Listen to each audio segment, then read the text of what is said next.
We are back, brand new week, brand new show. We got a lot to discuss. We got a lot going on. We're going to be traveling for the first time this year. There's much going on in the Barstool world. There's much going on in our world, which we're obviously going to lead off the show discussing. But it's all brought to you by Chevy and our great friends, our great presenting sponsors over at Chevrolet, American company. It's a big week in America. You can head over to Chevy.com/EquinoxEV to check out product info, lease offers, and amazing deals. But we love the 2025 Equinox EV. It's an excellent vehicle. It's going to be an excellent show. Big fans of Chevy over here. Love Chevy. Need a nice big SUV, especially in times like this. I'm looking outside my window, ton of snow. You got to be able to navigate your way around stuff like that. It's you need a nice big American-made Chevrolet car to kind of just navigate your way through all of the different elements. Chevy has always been at the forefront of all of that. We do have a great show. We get into a lot of different stuff, so I'm excited to get right into it. Number one being the fact that golf is just still refusing to move forward in the sense of timing and being athletic and being a real sport to watch. So starting to get on my nerves a little bit. Chevy would never do that. Chevy would never stay in the past like that. No. The Equinox EV offers a roomy, no compromises interior with ample cargo room and convenient storage solutions. The 2025 Equinox EV LT has a starting price around $34,995. Your pricing may vary as dealers set the final price. Go check them out. Go to Chevy.com/EquinoxEV. Chevrolet, together, let's drive. The speed of this game needs to become faster. TGL, it's a million miles an hour. Take something from that and just enforce the rules you already have. It's so dumb. That's what we should have talked about in the council meeting. Fore-play, presented by Barstool Sports. We are back. It's a big week in the world with Inauguration Day, Martin Luther King Jr. Day. But in the fore-play world, congratulations are in order. We have our first fore-play child ever born, Brendan and Mackenzie. We've got Rory May Jones, January 17th, 2025. It's real when this whole thing started. Just a couple clowns really trying not to get fired from Barstool Sports and talk about a little bit of golf. Now we got a whole team of like 8 people. Now we've got a whole team of more people because children are being born. So just a huge congratulations, obviously, to our main guy, Brendan, and their family. Huge day.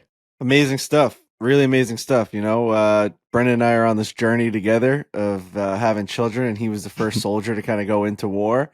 So I've been talking to him over the weekend about just how it is and what's the reality like. And he says things have been great. Both mom and baby are healthy, which is really all you can ask for in times like these. So yeah, it's just really, really exciting for Brendan. He's the best. Mackenzie shared a video of him editing our next video. We have Nelly Corda video coming out on Wednesday, and he was editing it at her bedside during birth, which is as hard as you could work, I think, in the world, right? Like, no matter what job you do, if you're doing it bedside during the birthing process, like if you're a plumber, you're not like fixing pipes while your wife is giving birth. He's literally sitting there with his laptop on his lap and his headphones on, and she's like ready to push. So shout out to Brendan, shout out to Mackenzie. That's just how he's built. He's wired differently, and so happy for them. When you started that, by the way, and we can get to Trent's congratulations. I thought you were going to congratulate Trent on filling up his wall behind him, because that's where, honestly, that was the first thing that came to my mind. So that's no disrespect to Brendan and Mackenzie, but I thought when you said congratulations are in order, it was for Trent's wall that he has beautifully decorated in his house. I think I deserve more congratulations than Brendan Jones. That me filling up my wall in my office finally. I've been in Florida for almost 4 months now. Had nothing on the walls until a couple of days ago. So I really do think I'm more deserving of those. But yes, congratulations to Brendan Jones. We had a meeting on Friday that I guess we'll probably touch on. We had our first councilman meeting on Friday morning, and Brendan texted us the link and then followed that up by saying, by the way, I'm not going to be in this one. I'm headed to the hospital with Mackenzie. We're having a baby. So we were kind of waiting around all that day, waiting for an update. We got an update later in the night. Obviously happy everybody's healthy. Everybody's good. We're very happy for Brendan. Frankie is on this journey with him as well. So yeah, everything's changing and nothing's changing. We're going to keep this thing going. We're going to keep doing podcasts. We're going to keep doing videos. After this podcast, I'm flying out to San Diego. I'm sure you guys are flying out to San Diego later today as well. So the machine keeps rolling. And yeah, Brendan editing a video while in the hospital room with Mackenzie was very funny. And very much Brendan Jones. He's the hardest working guy maybe in the world. So congratulations to them. Very, very exciting. Yeah, it sums him up perfectly. That's exactly how everything went down, and that's sort of that's what it takes. That's what's kind of gotten us to this point, is that sort of work ethic, everybody buying in. We got Kyle Timms is on the ones and twos because Mr. Bushman was at the Bills game. Kyle Timms was up this morning shoveling like 1,000,000 inches of snow on his driveway. He's got 1,000 kids that are not at school today because of the holiday, so he's got kids running around in the snow yet. Like we said, the show goes on here. But yeah, big congratulations. Who does this? I know you said you were texting kind of throughout the weekend, Frankie. Does this like make it even more like, I don't know, anxiety real? Is it like, I mean, it's actually a little comforting because I said, just shoot me straight. Is it manageable or is it chaos? And he's like, I mean, after 2 days, he said, couldn't be more manageable. Like, you're just kind of just going through the motions, waking up, pooping, going back to bed, and it's like, and feeding her. So it's like, it's really routine. And I've been in the thick of it. I mean, my sister-in-law just gave birth. My sister just gave birth. It's like yesterday we were watching football at my friend's house, and there was a bunch of babies around. You're just holding a bunch of 6-month-olds and 9-month-olds, and they're kind of like walking around, crawling around. So you're just kind of in the mix. I'm not really changing diapers yet, which is that'll be, I know, like a scene, because those are nuclear. Some of those are absolutely nuclear. But I guess, and Kyle Timms could attest to this, but you just get used to it at some point. But yeah, no, I'm excited. I like the fact that he's going through it. What he said to me was, "You're not." I think he may have texted to Trent too. He's like, "I don't know how Frankie's going to handle the actual like birth," because he said like he was a mess. Like, the baby coming out was like waterworks, and just the fact that we don't know the gender, he said, is going to be even crazier. True. The fact, like, he's like, it's just too, like, the moment is crazy. He said it goes 1,000,000 miles an hour, and it's just chaos. So I'm a little nervous for that. Like, I actually told Hannah, like, I might be one of those guys that goes viral that has to sit in the corner and they have to give him like little ice chips because he passed out. Like, there's videos of like the dads in the corner just getting like kind of fanned down as the wife is giving birth. You're getting more care than she's getting, and she's giving birth. They're eating like saltines, and they have like a cold compress on their forehead. I like that there's two guys in the group have it going. I'm not in that boat, but I like that Frankie and Brendan are doing that together, as opposed to just having one guy who's just like, I got this going on and nobody else can relate. I don't know what to do. And like, having two guys eventually going through this at the same time, pretty much, I think is a good thing for both of them and for the group. Yeah.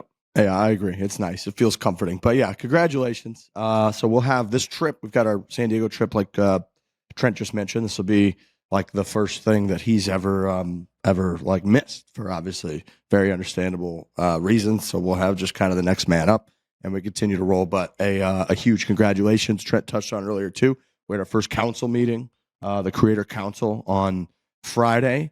Is very interesting. I think it's a lot of worlds colliding, which I think anybody would just find entertaining. I was talking with a couple of my buddies who we were playing golf with over the weekend, and I was like, it'd be a great, like, a lot of the conversations that do go on there are a lot of what people suspect and talk about around the 19th hole or a table, of like, how you could, whether you format this or whether they should focus media-wise on that, are what people debate all the time in the golf world at country clubs or at public tracks or on trips, if they're at Bandit or Pinehurst or whatever, and hearing it all come from not just us and not just the other, content creators, video makers who are all on the call, but also coming from, some of the buttoned up kind of brass at PGA Tour.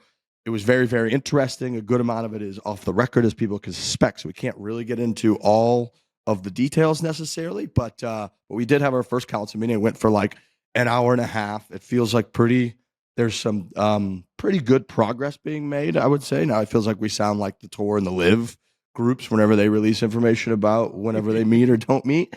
But I think going in, I guess I would say just generally, and then we can get into however much we want to get into, but going in generally, we kind of didn't know what the hell we were doing. We didn't know if it was just like a token thing of like, yeah, you're on this council so that maybe we can just keep you guys from bitching or saying stuff negatively about us publicly.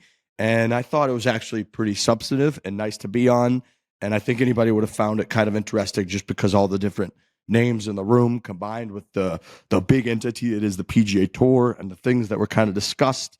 I thought it was pretty interesting and had some progress. Is kind of my takeaway. Yeah, I really enjoyed it. It felt like that hour and a half went by pretty quick. I think the beginning was kind of going through the motions, and you're sitting there and you're listening to kind of a slideshow, and they're talking about media regulations and it's stuff that you just really, all right, yeah, I get it. Some of it really did apply to us, but a lot of it was like, this is why we can't do this. This is why we can't do that. I'm sure you guys can understand. It's like, okay, we get it. We understand. It's all common sense stuff.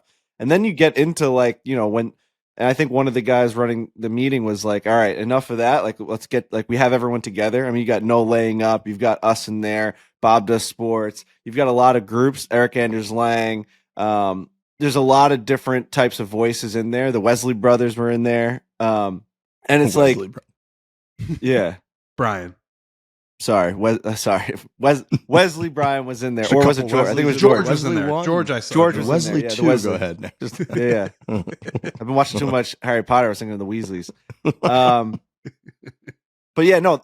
So you have like their take on it because they're actually like playing in the tournaments, and then you have our take on it because we like to watch the tournaments and we have the fan voice. So I thought there was a lot of different opinions being tossed around, and we were kind of like going around and debating stuff. Like when talking about, they literally asked us to weigh in and kind of give our input that they would take very strongly on like the tour championship playoffs and that system and how that should go, and what should the tour championship look like, and what format do we think would be best. And like I'm giving my answer, and then George Bryan is giving his answer. I was gonna call him George Wesley. George Bryan is giving his answer, and he's like, listen, like this is like from the player's perspective, I actually think this is the best option. And I said, well, that like we take that into account, but then also watching it, this is the best perspective from our end. So it was a lot of fun. I thought it was great. It also was cool to like interact with like in a very like cordial, normal way with like the No Laying Up guys, or anyone that people think that like there's these huge rivalries. Yeah, Frankie and like DJ Pie were kind of vibing at one point, like riffing he on like each said other my on name. points. I was like, said my right. name at one point. Yeah. He's like, Frankie, just to expand on that. I'm like, wow, we're at, maybe I could break down a little golf at some point after. No, let's not get too crazy now. Let's not get too full of ourselves because we're on a council. No, I thought the structure of the meeting was great. I thought them basically throwing up topics and then opening the floor and being like, what do you guys think about these things? I thought it was a really good way to do it. Now, the future will hold on how much they value those opinions. I think that'll be an important part of it. Is it what Riggs is saying, where they're just kind of throwing us a bone and they're saying, we want to act like we're going to listen to these guys and then kind of do whatever we want? My gut feeling on that is not what's going to happen. I think they value our opinion. I think they value everyone's opinion in that room. Are we going to be able to like, is everything we say going to be law? No, but I do think they're interested in what this world in particular has to say about certain things that are going on with the tour. So yeah, I thought it was really interesting. While we were in the meeting the whole time, I was like, I just can't believe we've really gotten to this point where we're sitting down with people who make the decisions on things in regards to the PGA Tour, and they're wanting to hear our opinions on it. So that's progress. It was a good meeting. It didn't feel like it was a fake or just they were doing it for no reason. I'm confident going forward that they're going to take some of our opinions and probably use them in the decision-making process. We'll see. Our guy Roger Steele threw a little TGL commercial in there real quick. Did you see that? He's like, well, we were talking about just like formats and like the way a game. He's like, well, here at the TGL, we're really trying. He kind of described like why the TGL is better than other things. I thought that was funny. He's a funny guy. Just a little free promo. It was great promo. I love Roger Steele. I'll never forget meeting him for the first time. Was at Olympic Club, and then kind of seeing like his rise through everything.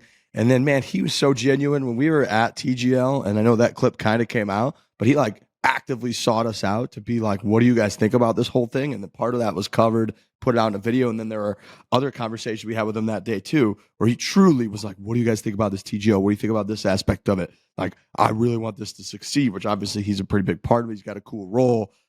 So I'm with you. I like when he chimed in. So yeah, it's a lot of good names on there. It does, like, to Trent's point, I think that I did get the feeling that they actively are going to consider the feedback, and I think that's really smart. I think this happens a lot in politics, kind of what I'm about to describe, which is like it's really hard for people that are actually in it, whether it's a campaign or an administration, to truly feel the to get your finger on the pulse of how people actually feel about stuff and are talking about stuff, because you get wrapped up in your own world. The only thing you really, if people approach it a certain way, is they just see focus groups or polls, and that's how they think they can dictate how people are actually feeling instead of just really understanding how they're talking. And I think the tour, by being smart, like if you work at the PGA Tour, like if you work anywhere, like even if you're just in your friend group, any group of people, really, you start to get the hive mind. You start to just kind of like reinforce your own stuff that maybe the most strongly opinionated person in that group or bureaucracy or entity or whatever has. They start to kind of lead, and then everyone's like, oh yeah, that is how we feel, versus this was them opening it up truly to kind of a representation, if you will, of like what Twitter is and what Instagram is and what people say about golf around courses. That's sort of what these different groups, us included, like have somehow become. And so I do think getting all of that in one meeting, and then to Frankie's point, going out of their way to really open it up at times for conversation instead of them kind of just telling us what they're thinking or telling us what they're feeling or what they're considering, was really good. And it kind of did make me feel like, oh, they were taking a lot of notes. I saw that, which nobody's ever done that in this show. Like, we've never taken a note. They were taking physical notes. They had like a notepad, writing a bunch of stuff down, which I thought was a good sign. So yeah, it was cool to feel like things that you might be saying to the PGA Tour, instead of just tweeting to like the world, they actually might be getting through and they're considering that feedback. That's very cool. That's like a humbling thing of like, oh, they're listening to the reaction that we're giving them. That, it felt like we were doing this show to a degree, except instead of just if Frankie's talking, me and Trent responding, then you would get like someone from high up in PGA Tour media relations, and then you would get someone from No Laying Up, and then you would get one of the two Wesley bros. Like you would just get people responding that were different perspectives than what we just respond with. And so I thought even that part was like, it was informative to me of hearing what other people think and how that is actually different than what I thought, but also different than what the tour thought. So yeah, it was cool. It was fun to be a part of. I think it's a good way to put it. It was like, oh, this isn't just some shit meeting. At times when they're going through the slideshow part, maybe it was, but overall, I thought it was a good meeting. I really did. A good council. Yeah, they knew that off the top. They knew. They knew we got to get through this, and then we'll tell you what we want to tell you. That was the note taking was a little bit like in the face. He's like, I'm actually taking notes, and he showed us the notes. So I felt like that may have been a directive to be like, hey, just make sure that they know that you're taking notes, so that once you're done with that, you could throw that into the trash. Light on fire, have a burning ceremony for all the guy said at one point out loud, I am taking notes. Do you guys see? And we were like, oh, thank you. And that absolutely was going in the trash. That was never like when I would do that in school, like, look at me, I'm taking notes. They would be the worst notes ever, and I would never use them. He's drawing a penis or something. That's what he was drawing. He's doodling. I mean, that was gotta doodle. No, it was good. I thought it was good. It was great. Looking forward to the next one. See what happens. Yeah. In other golf news, shout out to our guy Alistair. He had a good first round. This is the weird stretch of the year where they're playing like Sunday through Wednesday on the Corn Ferry Tour down in the Bahamas. He missed the cut week 1 this last week. This last day. It's going to be Tuesday when this comes out, so I don't know how he played on Monday, but he shot 4 under. The scoring situation, they got to figure that out. At one point, it said that Alistair had made 2 eagles on the back 9 and was like 6 or 7 under, with like another hole left on the back 9, and then once they actually finished, he was actually 4 under, and they changed those eagles to birdies. I get they've got volunteers. We're dealing with this in a much higher stakes when it was the Corn Ferry Tour qualifying finals like 3 years ago, if you guys remember that, and they were like weren't having the scoring right, and that was the only way we could watch. At least now they had that on TV. Some of it's on TV, but scoring very funny, and it's. Now you're so like all the different group texts that I have that have ties to Alistair from some of his buddies, family, whatever, are very funny because everybody knows now that we have to really give it a half hour, like when they post a score to make sure it's actually accurate because they can mess it up. But point is, shot a nice solid first round in that tournament. He's like T3 because it was playing relatively tough. So go Alistair, go. And then on the PGA Tour, shout out to Sepp Straka, but more importantly, to Dewey, to Kiz's guy, who of course caddies now for Sepp. Sepp's super nice guy. Anytime we've chatted with him around a putting green or whatever, a show, he's been great with us. Anybody who Dewey decides to hitch his wagon to has got to be pretty legitimate. And he got it done. He shot 1 million under par at yet again a golf course that I know for the PGA Tour level is easy. When you look at the scores every year in this event at the American Express, it's an easy golf course for them. It's very funny if you look at the slope and rating and the distance of like 7,000 whatever yards. The rating is like mid-high 70s. The slope is like it's actually a really difficult golf course, but they make it look really easy and go out there. It was the same thing with Kapalua last week. I think it might have been Dan Rappaport tweeted out like the rating and the slope, which I think is a good thing to test, but it's like they shot whoever it was 35 under par, Hideki, and everybody's laughing about that. Colin Morikawa is like, fuck that. That is like a difficult golf course that we went and played. We would shoot a trillion, and they're going out there and lighten the damn thing up. And then Justin Thomas, JT finished solo second. Feel like that's a really nice thing to see in the world of golf. JT last couple of years hasn't had his greatest stretch of golf that he's ever been a part of. And another guy that's a friend of the program. We've had a lot of fun with him over the years through different stretches. He's one of the, he's a PIP guy. He's one of the top 10 guys in golf in terms of having the juice and seeing him play really well. I think that bodes well going forward for the year. So those are kind of my notes from that event. Yeah. Sepp, also a Tillery man. Always good to see that group get a win. We're very much in that whole world. I saw that Sepp shaved his head. I don't know if you guys saw that. He had a little bit of hair going on and just decided to go chrome dome. So that is obviously working for him. And yeah, JT has reached the point where in golf terms, he is like, golf is better when JT is around. You know what I mean? Like people say that with the Knicks and the Lakers and whoever. It's like when Justin Thomas is playing good golf is way more interesting and it gets way more eyeballs. He's just an interesting guy. He's had a weird couple of years, but that kind of adds to his interest. But we all, as golf podcasters and people who love golf, should be rooting for Justin Thomas because he transcends. Like he's big in all these other worlds where he's a big sports fan, so people know about him. And when he does well, like he finishes sole second, or if he ends up winning a tournament or a couple tournaments this year, that puts golf in a better spot because Justin Thomas gets eyeballs and he gets the interest level up. So I was very happy to see that he had a successful week.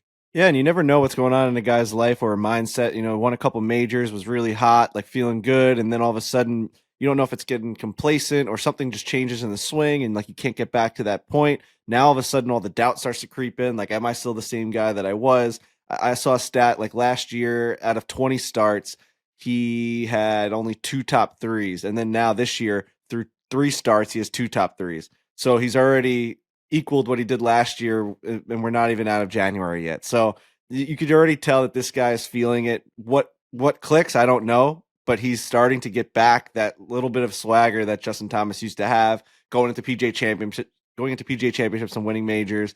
And yeah, I mean, maybe it's like he had a kid over the winter. It's like, does that like reignite the fire or something just changes in these guys? Golf is so fucking hard. You got Hideki Matsuyama going out there and shooting 35 under. You can't beat that. Like it's such a daunting game. Sometimes it probably is so much for them to handle where it's like, I can't get back to that level anymore.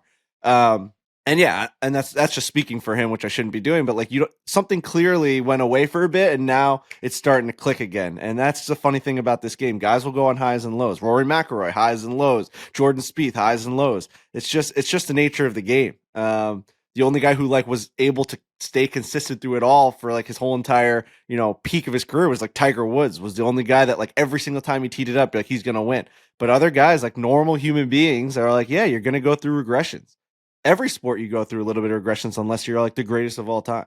So it's also always, for the most part in golf, with like you said, maybe one exception or very few exceptions, I feel it's really hard for players that come out and in one of their first couple of years have a career-like year because of the old adage in golf. It's like the worst thing that could ever happen is that you play well once. Because if you play well once in this game, every time you go out there, it's infuriating because you're most likely not going to play well. Obviously, they're on a different level. They still play well. But JT's 2017, I just pulled it up to confirm some of the stuff. He started the year with 2 straight wins. In the second event, he started at the Sony Open with a 59. He won in the Tournament of Champions, then opened the next week at the Sony with a 59 and won that event.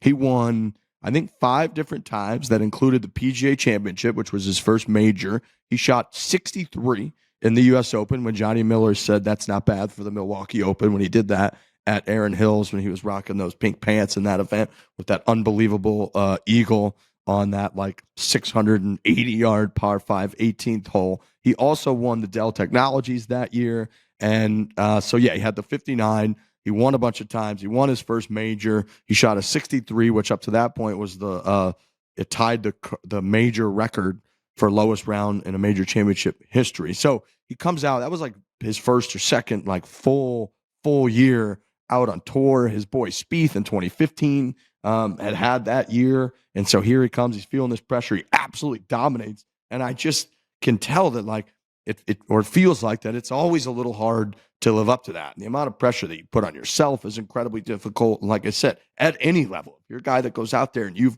never broken, whatever it is, 80 in your career. You go out one day, you have it lights out, 77. Then you go back out and you start shooting 88s and 90s again. You're just like, this fucking sucks. I know I can do so much better. I can't even imagine on that level just kind of how much pressure you put on yourself. And then the international teams and being a staple on the international teams and then not being on it, having controversy when he was picked for the Ryder Cup team. It just adds up a lot. And like you're saying, Frankie, it's like a lot going on in your life from marriage, children, pressure. You transcend the sport into different sports and the whole deal. Whole point is, I'm with you. I think he's way better for golf. He's so fun to watch. I'll never forget that round at the Players Championship a couple years ago when it was blowing like 40 miles an hour. Everyone was hitting in the water on 17, and JT had two different shots from the same yardage where one of them he hit 5-wood and another one he hit pitching wedge because it was like so into the wind, and the other time it was so downwind. So he's one of the bigger artists out there. When he did win the Players Championship, and on 16 he hit that bullet raw driver that got like 10 feet off the ground. He's just one of the few players out there that actually plays those shots that consistently and really moves the ball. So, yeah, he's fun to watch play. I was pumped to see him up there in contention. Jason Day is another one that's been, the best player in the world at times. The Malbin thing, he's got people talking. He played incredibly well. I think he finished tied for third. So good old Jason Day. That's another name that I feel like is kind of nice to see up there playing well. Like, I would love to live in a world where Justin Thomas wins a major again this year. Like, that would be, maybe wins 2. Like, I know I'm getting crazy now, but he's got the talent. The things Riggs just described are absolutely true. And that's the thing about golf too, is he's had a couple of down year and a half, 2 years, but it wouldn't surprise anybody if he ripped off a major. Like, he's got the talent. He's got the shots. He's still only like 31. Like, he's still in the prime of his golfing career. He can do anything he wants. He's Justin Thomas. Yeah. You know what he needs? And we're going out there today. He needs me to go to Ken Sushi. Okay. The last time we were in San Diego, or San Diego, which translates to a whale's vagina, was 3 years. When did he win that PGA Championship? 2 years ago? 2022. So it's almost 3 years ago. Almost 3 years ago. Wow. So that was the last time we were there, or the last time I went to Torrey Pines. And I went to Ken Sushi, which is the spot that all the players go to. It's really hard to get into with the full swing guys, who are now obviously like running all of TGL, the technology behind it. Hopefully they fix that front front bay. Yeah. And no comment, by the way, on all that. So maybe it was true. Usually silence is speaks for itself. No one was like, actually, it wasn't wrong. It was just the guys playing poorly. Maybe even a text, anything off the record, nothing. Dead silence. Maybe that means it worked. True. On the it just works. On the tech? Yeah. Is that what you're talking about? On the tech side. I was kind of zoned out for a second there. I will tell you that off the unsolicited, I have to confess that like I've had multiple people, whether it's like outside services guys, even at like up at Greyhawk or whatever, that like the first thing they're saying, what do you think about that TGL? I'm like, and their first thing that a couple of them said is like, technology is definitely broken, right? And they weren't making like an inside podcast joke. They were like dead serious, and I was like, fuck, god damn it. Yeah. But multiple people said that. It made me laugh throughout the last like 4 days, where I was like, shit, everybody does think that. So maybe we're just getting different. Totally. And we love those guys. Absolutely love them. They're like so tight with Tiger and like really the best guys ever. Every time we get to see them is like one of my favorite parts of the year. And they took us to Ken Sushi, and they know the owner. I think it's Ken. And it's like, and we've told the story, but I went out there. I got blessed. He said that I was going to win a major this year. 150% thought that I was Justin Thomas. And then a couple of months go by, Justin Thomas wins a major, and you can only assume that it's because of the Ken Sushi blessing that happened at the table. So we are going there this whole week. We'll be there all week, and I definitely have a chance to go get some sushi if I go and if Justin Thomas wins, right? We're recording this on January 20th. I am going to do everything I can to go to Ken Sushi this week. If Justin Thomas wins a major this year, we've got some real talking to do about this guy Ken. Like this is starting to reach O's the Mentalist level.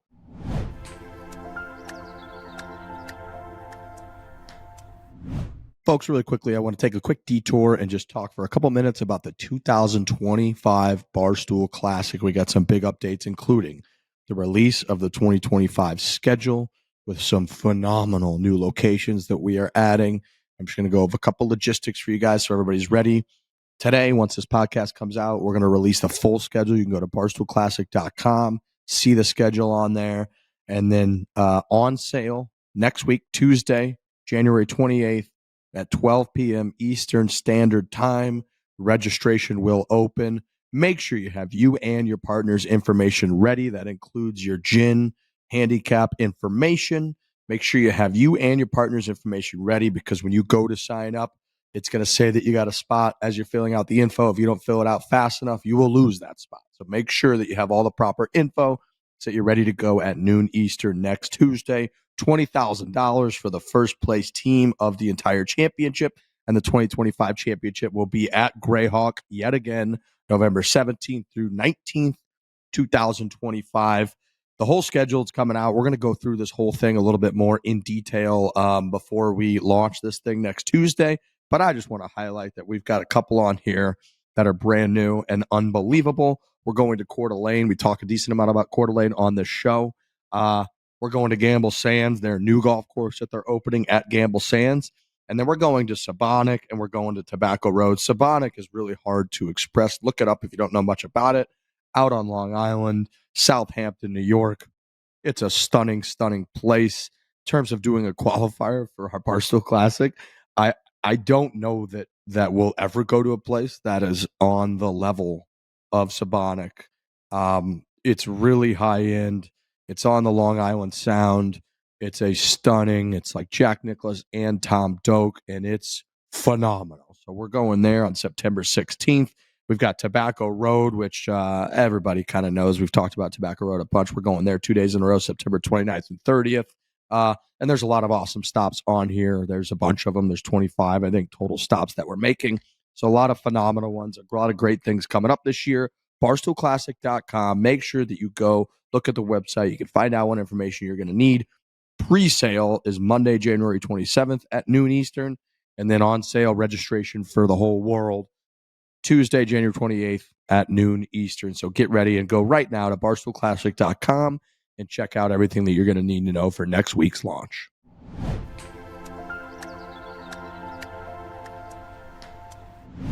It's officially the new year, which means setting unrealistic goals and striving for perfection. One 2025 goal that's easy to hit is updating your wardrobe with the perfect jean. I actually finally got my first pair here of the perfect jean, and they're incredible. They got that. I don't know how they figured this out with the technology, but they're like stretchy yet classy. The color's great. The fit's great. They're incredibly comfortable. Yet again, they're jeans. You can wear them anywhere. You can wear them to any different occasion. They're stretchy enough to fit during cutting and bulking season, sharp enough to wear to work or for date night, and comfy enough for everyday wear. This isn't just an ad.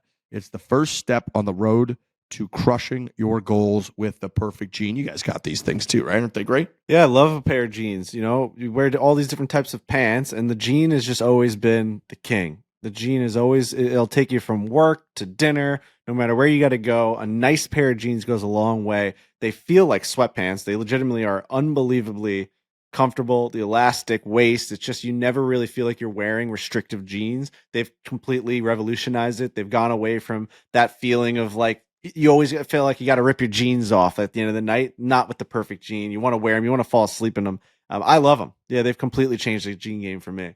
It's finally time to stop crushing your balls in uncomfortable jeans by going to theperfectjean.nyc. Our listeners get 15% off your first order, plus free shipping, free returns, and free exchanges when you use code 415 at checkout. That is FORE15. 15% off for new customers at theperfectjean.nyc with promo code 415 after your purchase. They'll ask you where you heard about them. Please support our show, Foreplay. Tell them we sent you. Fuck your khakis and get the perfect gene. Golf is simple. We're out there to have a great time, get away, escape, have fun with your friends. Fireball's iconic cinnamon whiskey is going to help you with that. The Fireball 50 milliliter shooters are the perfect shot for the golf course. You can throw a bunch in your bag. They've also got the Birdie Shot Club. That is literally just a golf club filled with Fireball nips. You don't need glassware to take this beautiful 50 milliliter shooter. You don't really need any help whatsoever. You just order them either from the beverage cart, bring them on your own, rip that nip, throw it in the trash can. You're ready to go. We live for Fireball whiskey out there on the golf course. It stands for everything that we like about golf. It's good for all occasions on the golf course. You make a birdie, boom, take a Fireball shot. You put the ball in your pocket, you make a 10, boom, time for a Fireball shot. So whatever type of game you have out there, depending on the day, Fireball is going to help you out. We take these out there. We rip them all the time. It's just, it gets the good vibes going. So Fireball is a necessary thing out there on the golf course. If you become the guy that has a couple Fireballs in your bag and one of your buddies does something outrageous, whether that be good or bad, and you walk up to him and kind of flip him that Fireball nip, it's a memorable moment. Like, oh my God, now we're getting going. And, it's just one little Fireball nip, just gets the vibes right, feels so good going down. For us, it's really changed. Just like the atmosphere of the round of golf, you always know that there's a potential that someone's going to throw you a Fireball nip, and it's exciting. It tastes great, gets you going, puts you in a good mindset. Hey, we're just out here to have a good time. That's what golf should be. It puts you in that just like fun mode that it's not doom and gloom. It's not the end of the world out here. You made a bogey, take a Fireball nip. It's fine. Everything's going to be all right. If you're really feeling like upping the old ante on the course anytime or at a party or at a bar, make sure you check out the new Fireball Birdie Shot Club. Like I said, it is literally a golf club filled with Fireball nips. And go check out the Fireball 50 milliliter shooters.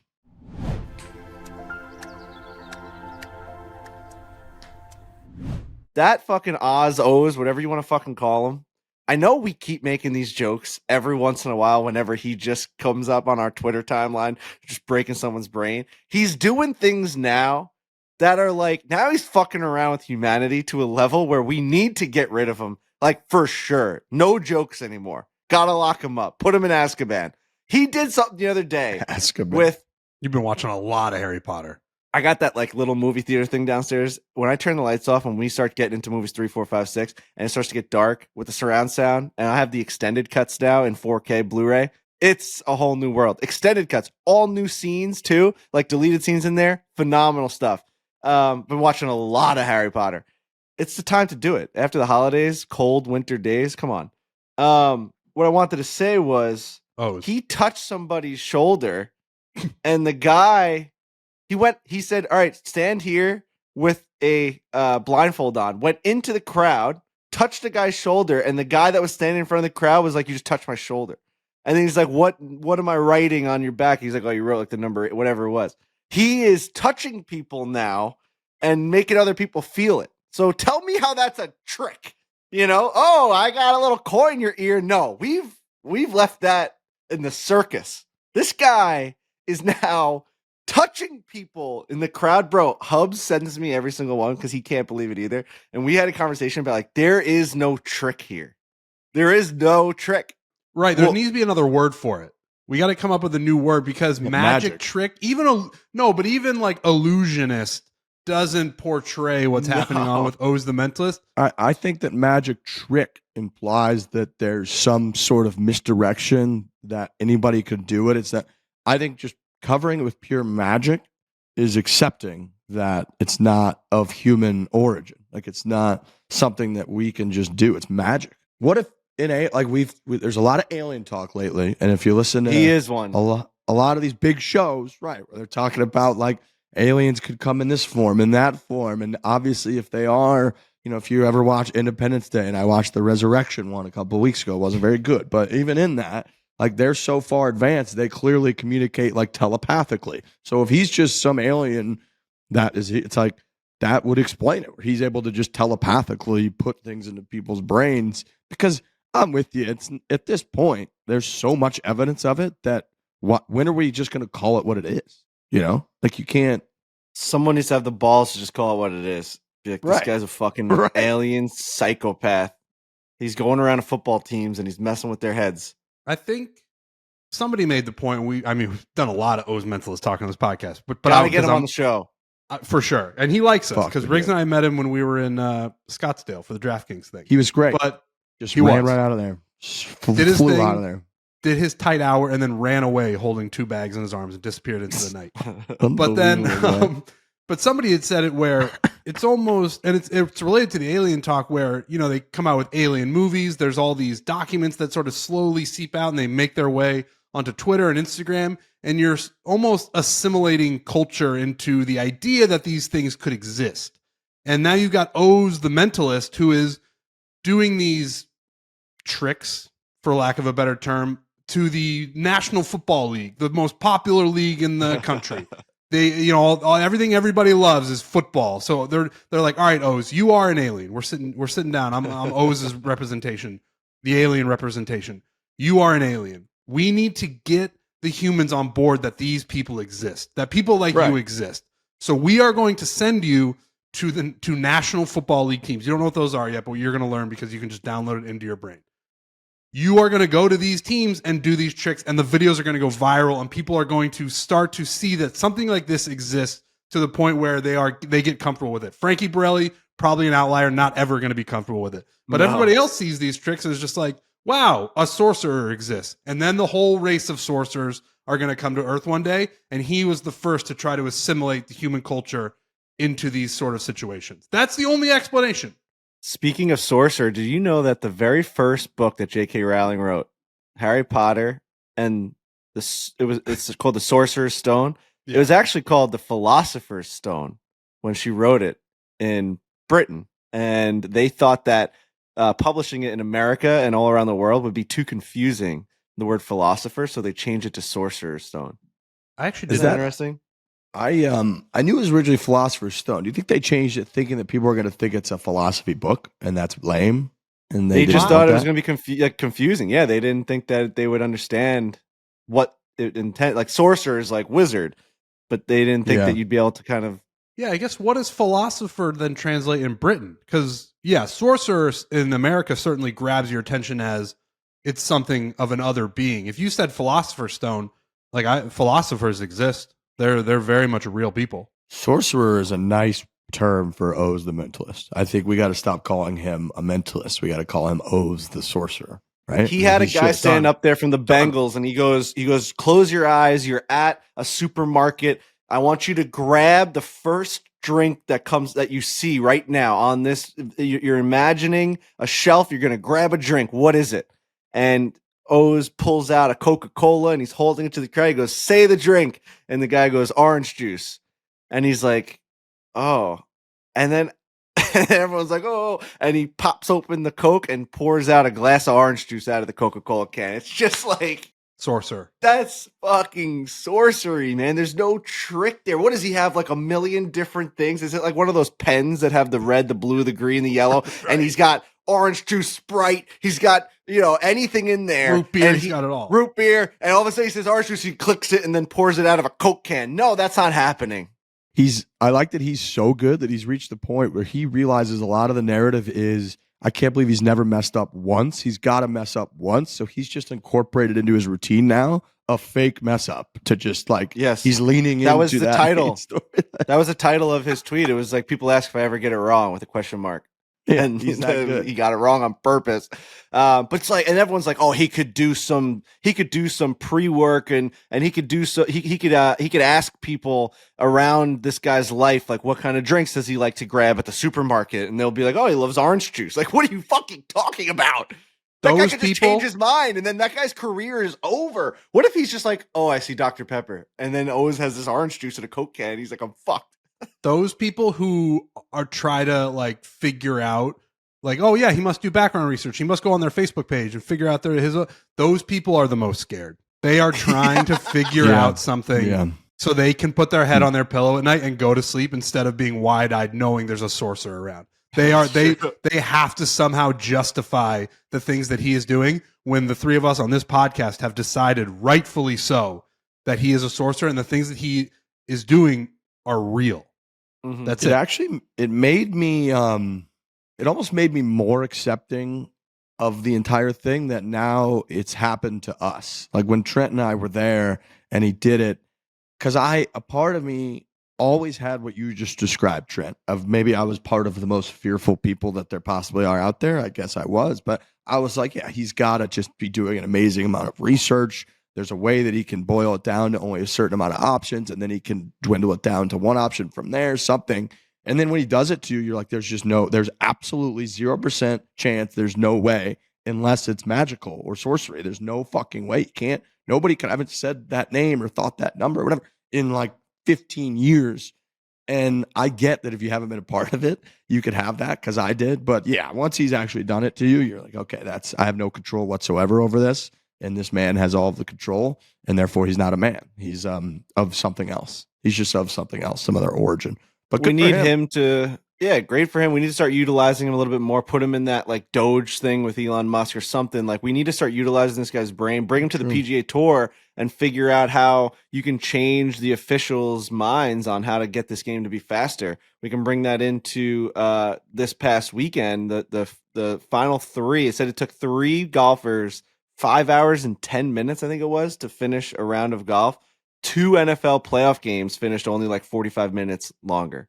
So the NFL was able to get basically a full day of NFL playoffs done before 3 golfers finished 18 holes of golf, which is, you're talking about pre-games and post-games and half times and just like the biggest eyeballs on a sport ever. And you've got 3 guys just leisurely going out there playing golf. No one gives a fuck about it right now with all this going on. And they can't figure a way to just get this shot clock situation, to get all these rules just into effect so that this game can just simply be faster. Every single sport is trying to get faster. And it's like beating a dead horse. We keep talking about it on these podcasts. We keep talking about the Live merger and all these things. Nothing's getting done. The speed of this game needs to become faster. TGL, it's a million miles an hour. Take something from that and just enforce the rules you already have. It's so dumb. That's what we should have talked about in the council meeting. I know. We got to bring that up in the next council meeting. Oh my God, no laying up. We're going to need one of these 5 hour and 10 minute They would have went nuts. DJ would have pulled out one of those scrolls. He would have been like, this is all the rules we need to enact. But I mean, it really is getting crazy now. Like every single sport is doing it, and they're taking crazy measures to do it. Baseball has a pitch clock, which never in a million years did. The guys that are pitching in the major leagues got to the major leagues by having their own routines, right? You'd catch the ball, you'd walk around the mound, you'd kind of rub some dirt on it, maybe you'd lick your finger, you'd do like all your OCD things, you'd kind of like get into the dirt with the spikes, you'd check off, you'd check what the catcher's giving you, what kind of signs he's giving you, you'd go back, maybe you'd step off, maybe you'd look at the guy on second base like 9 times. They've gotten rid of all that. You got to pitch in 30 seconds now. Like, bro, when you watch a World Series or any of these games, it's like when the pitcher gets the ball, he's got to get going right away. That is a total different world than they are used to. And they're at the highest level now. You're just totally changing the game. Hockey, they changed it to 3-on-3 so that you're not going to shootouts and games aren't going longer. It's just like baseball, they start a guy on second base in extra innings. It's like an arcade. We are living in a time, like I feel like when we were growing up, we lived in a time where sports, you didn't change anything because they were legacy leagues. Like you just don't touch it. It's been here forever, so don't do anything. I think within the last 10 years, and the pitch clock is a big part of it, we're living in a time where it would appear that fan bases and certainly the leagues themselves are open to changing if it's going to improve the league. So I think in the past you could have used it as an excuse where you don't never change anything. Don't shorten anything. Don't get a pitch clock. But like that is gone away. Tradition, history, all that, and people have learned like, no, actually, you can just change stuff and still hold tradition. It's not that big of a deal. Exactly, and that is the lesson that the PGA Tour needs to take with what's going on with these 5.5 hour rounds. You cannot have that. You're not going to hold the attention of people. You look at the ratings of the golf yesterday and the football yesterday. I know it's not apples to apples, but it's going to be 50x. Like you're not gaining anything by having it be that much longer. It's not like people are on the edge of their seat. So you have to figure out a way, and you've already figured out a way with the rule. You're just not enforcing it. And again, it's not the same thing, but like TGL is that shortened version, and the views and the ratings for that are way up. A big part of that is probably Tiger Woods, but a part of it at least has to be, I know I'm going to sit here for 2 hours. That's the window for this sporting event that I'm going to watch, and then I'm done with it. 5 hours for a round of golf is fucking outrageous. Am I crazy or didn't they do something in the last 15 years or so for NFL halftimes? Didn't they I thought that NFL halftime they put in a rule of you have 15 minutes or something. And so even in football, I could be wrong about that, but I thought that for a while halftimes were getting out of control. There was always all kinds of shows and they put in a rule of outside of the Super Bowl that the halftime is 15 minutes or whatever the hell it is, and you're back on the field. But point is, they did that clearly for baseball. And I know I talked about it a lot during the World Series because I don't really watch much baseball throughout the year unless the Cardinals are in the World Series. And first time I really had tuned into baseball in a while, I remember coming on this show and being like, I can't believe how fast the fucking games are. It's you can't even get when you go to a baseball game, you're so used to being able to go out and get a beer during during maybe your team is up at bat and you're all right, at least our team can't blow the lead right now. So you go and grab a beer. By the time you come back to your seats, the next inning already, you've missed the whole entire thing. They've completely sped up. And I guess my point too is golf is trying to preserve the game for the players and really just not caring about the entertainment value of the people watching it. They keep trying to be well, we can't do that. We can't enforce it that much because the players are going to get their games kind of, changed or altered. Their processes are going to get changed and altered. And then we're going to affect the integrity of their sport. But every other sport does not care about the integrity of how that guy got to that league and the type of game that he played. They're changing it all the time. They're changing rules all the time. Football's changing the way that you can tackle all the time. These guys have to learn the game over and over again. Why are we not doing that for golf? Why are we just assuming that golfers can't change the way that they play the sport? If you played baseball, now you have a whole different game if you're a pitcher. It's a more athletic thing that you have to do. It's faster. You have to keep your stamina up. You're completely changing this thing. Basketball, guys grew up not even knowing what a 3-point line was. And all of a sudden now you got Steph Curry changing the game forever. So much so that they might even take the 3-point line and move it back or take it away. They're always changing sports. I don't understand why golf is you're not allowed to do this. You're not allowed yet. These guys have to hit this ball into that hole and we're going to give them as much time as we can possibly give them. This is an entertainment thing. This is Disney World. It's fake. It's TV. You're making it for TV. It is crazy too. The argument is these guys are playing for millions of dollars that they need to take time. The pitchers are pitching for tens of millions of dollar contracts. They go out and now all of a sudden their whole routine's rushed because they have to pitch faster because there's now a pitch clock. And they're just perform significantly shittier than their contract goes down, their value goes down, and they lose tons of money. Everybody at that level in any sport is playing for a ton of money. So, yeah, I think the answer is pretty simply we've miraculously, it's it's like when they're trying to cure something or they're trying to research something for military and they end up curing a disease with a vaccine they find somehow. Right. Somehow TGL existing. Everyone within the first, I don't know, 3 minutes of TGL was shot clock, put that into actual golf right away. All of TGL was worth it. Tiger, all you guys, great job. You built the stadium. All of it's great. Take that shot clock, put it out in professional golf. There's absolutely no reason not to have it. We all get it. I played Thursday morning. I played with one of my friend's dads. Eric was in town. We flew around. Neither one of us played particularly well. We didn't post the lowest scores of all time. We also weren't out there not caring. We're sizing up the shot, whatever. Played in 3 hours. Just two of us out there. Played in 3 hours. And that was we were kind of taking our time. We were telling stories on the tee, whatever. I cannot fathom 5 hours and 10 minutes. Even if you extend that by an hour or so, and they play in 4 hours, it's going to feel really fast out there in professional golf. So it is outrageous. And this is one of the easier courses. They're shooting 25 under par. It's dormant Bermuda rough all over the place. So they just walk up, their ball's sitting there fine. It's just not, it's something we've talked about forever. I mean, that was 6 years ago. We had that Bryson show where we interviewed him on the show when he was getting just roasted everywhere for being the slowest player. And he came on and, had the stats to back up. But he's actually not the slowest player, but all that. Slow play has been an issue for literally ever in golf, and it hasn't changed. I really do think the shot clock at the PGA Tour level could dramatically change it. We already see it, like I said, in TGL. It actually, anybody could just present maybe shot clock as an idea. Sure. Actually watching it play out in TGL is incredible. You're just oh yeah, that just works. Everybody sees it. They feel it. They feel the anxiety getting closer to zero. They know it's time to play. Bang. That just fucking works. Rip the Band-Aid off and just do it. Do it. You know who would love it? The players. You think they want to be Yeah. out there playing 5-hour and 10-minute rounds? That they do not like that. It takes them off their game. When they play at home, they're probably buzzing around a cart. They can play in 2 hours. These guys know how to play fast. Obviously, you're walking. You've got a lot of money on the line. You have to read the putts, but the clock can start when you approach the ball. Like there can be ways to make sure that you can still get your process in. You just have to do it faster. You don't get as much time as you could possibly want to go and go on the other side of the green and then consult with your caddy and then go back on the other side of the green again and then now stay in front of the hole and do all the aim point and all this stuff. Like, bro, just get going. Get going. One guy, it's like traffic. One guy could ruin the whole entire field. One guy takes a million years to have rule infraction arguments with an official, and he's like figuring out where to drop the ball. It's like, let's get going now. When they review a challenge in football or hockey, when they're like, oh, was it offside? And they go back and challenge it. When the ref takes like a minute and a half and like they have that camera on them, the announcers start to be like, this is insane. I was watching an Islander game the other day, and Thomas Hickey, who was in between the benches, was like, I can't believe we're still reviewing this. He's like, we're looking at it. We all see what's going on. They refuse to just come out here to center ice. And dude, like 2 minutes had gone by. It just made me laugh thinking about all those times like Patrick Reed's talking about like ant hills and like that can go on for 20 minutes.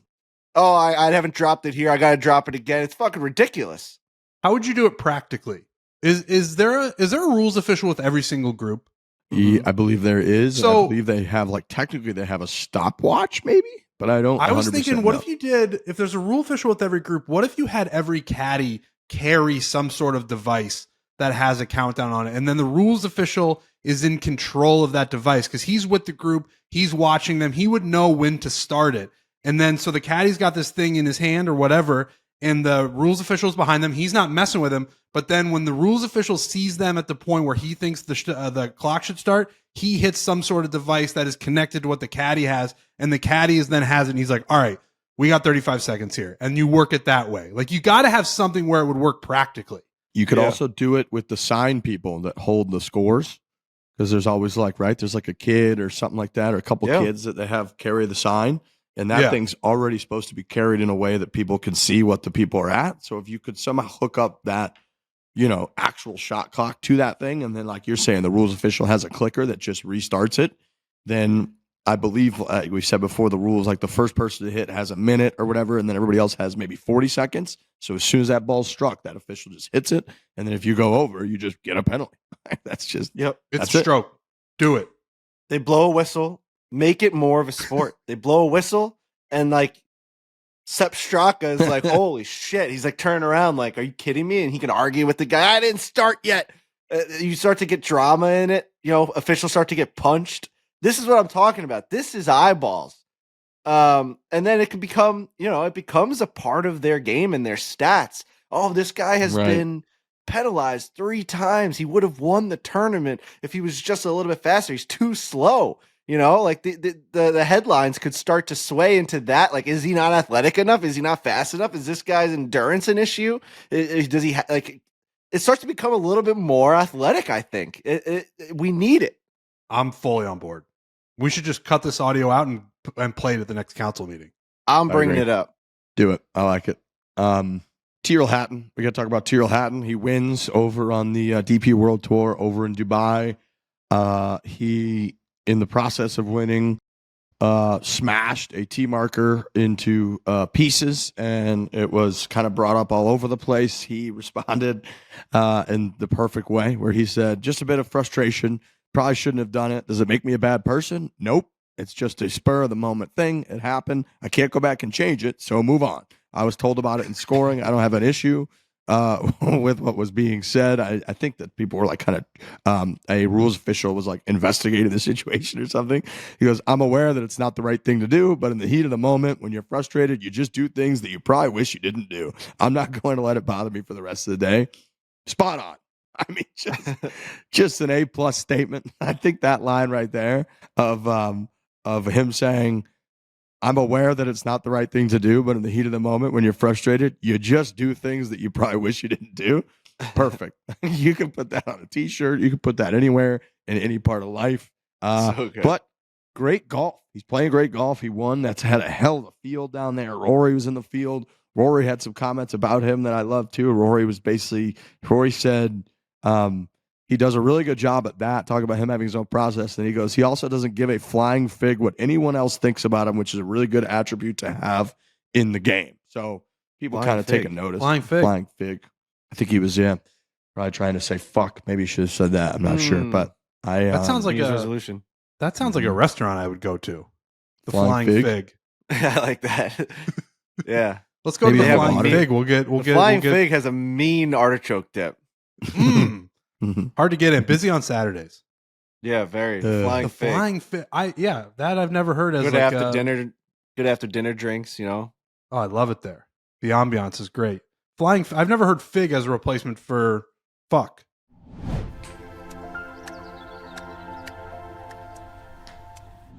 Tax Act makes filing very easy with step-by-step guidance. Expert Assist is available to answer any questions that you might have. If you need a little help or a lot of help, there's a level of service for you. I think that I speak for all of us when we're probably on this show pretty illiterate when it comes to taxes. I would say. Is that fair? Correct. At the end of the day, you just want to just be able to just stay out here doing the right thing. I'm not messing around with any of that. I'm going to go to the professionals who know what they're doing and making sure I'm squared away. Tax Act, that's who's going to help you. That's what's incredibly important right now. Get it right. It's smart. And they make it very easy to do. If you need, like I said, a little help or a lot of help, there is a different level of service for you. That's what they provide. They can answer all types of tax-related questions. You'll talk to a credentialed tax expert, EAs, CPAs, or tax attorneys. Every tax expert is based in the United States, in the U.S. So that is Tax Act. Make sure you reach out to them. You get involved with them. And they're going to help you this tax season get through everything very smoothly. That is Tax Act. The world's only movable floating green. Immaculate course conditions, panoramic lake views. Golf Digest even says, at the Coeur d'Alene, you're not just pampered, you're spoiled. It's not just an escape, it's an experience. Look, we've never been to Coeur d'Alene yet. It's on our schedule. It's on our plan. My parents went to Coeur d'Alene. I think it was a year ago, maybe. They went to Coeur d'Alene with their friends. They do like an annual trip to different places. They had never really heard about it, to be honest with you. They went up there. My dad and my mom called me throughout the trip and said, have you been to this place before? Because I know you like to go to different golf spots, golf resorts, golf destinations. This place is insane. It is so cool. And I know you guys have seen it on Instagram, TikTok, wherever. But the moving, floating island green is unlike anything else in the world. It legitimately changes distance. I think you take like a little rowboat out to the green once you hit a shot into the green. Amenities like no other. It's going to be a Barstool Classic stop this year. They've got 4 caddies, lakefront practice tee, pre-round massage, personalized bag tags, deluxe carts with GPS touchscreen, and mahogany water taxi service. Look at that. We have some outrageous names of golf courses on our list this year for the Barstool Classic, Coeur d'Alene being one of them. I think people are going to go crazy to go and play that place. It's so famous with the floating green. If you look up pictures of the whole entire golf course, it is as good as it gets. So very exciting. Make sure that you're checking it out for resorts. The only thing that I think like it kind of gets forgotten about to talk in terms of like golf resorts and places to go, because I think the name's a little confusing. So the more we say it and the more that I think it becomes part of like, just golf vernacular, like Coeur d'Alene's one of the best places to go. Like you look it up. It took me 20 minutes just now to type it in because I didn't know how to spell it. There's a lot going on with that name. Once you figure it out, once it's in your brain, it's going to be known as one of the best spots to go to. I'm telling you, this place looks out of control. About this URL, which I love, it says visit floatinggreen.com to reserve your tee time today. That's There what you I'm go. talking about. Whenever That's name's good a little too marketing. confusing. It's just Yeah, there we go. Floatinggreen.com. Everyone's If you're typing that in, listening to that right now. thinking about, well, you know what? Where I'm would not I like doing to go play golf? I'm going to go to floatinggreen.com is what I'm going to do. And go there, book your tee time today. Again, we're about to be there this year for the first time for us personally. My parents were there within the last year. Maybe it was 2 years ago. They said it was absolutely awesome. It sounds awesome. It looks awesome. Go book your tee time at floatinggreen.com.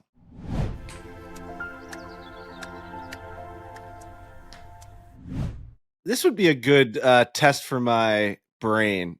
I would love to know how many curse words I've said in today's show because I haven't thought about it consciously. I don't even remember saying one.